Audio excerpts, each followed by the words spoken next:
స్థానిక సంస్థల ఎన్నికలు వస్తున్నాయి.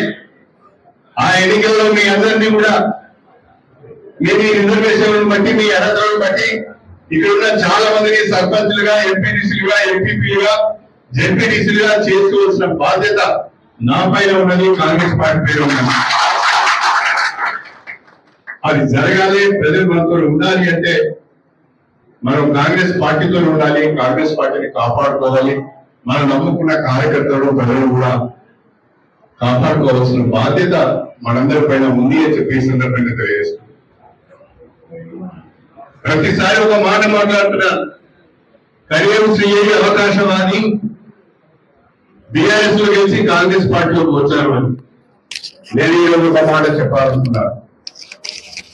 గత బీఆర్ఎస్ ప్రభుత్వంలో 10 సంవత్సరాలుగా కల్వకుంట్ల కుటుంబం చేసిన అనేక అవినీతి కార్యక్రమాలు నాకు తెలుసు.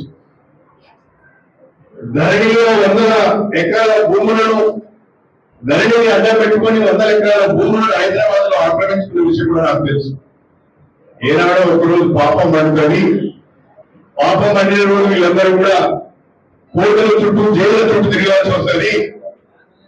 ఆ కోర్టుల చుట్టూ, జైళ్ల చుట్టూ బీఆర్ఎస్ నాయకులు తిరుగుతున్న సమయంలో నేను వాళ్ళ ఎంట తిరిగి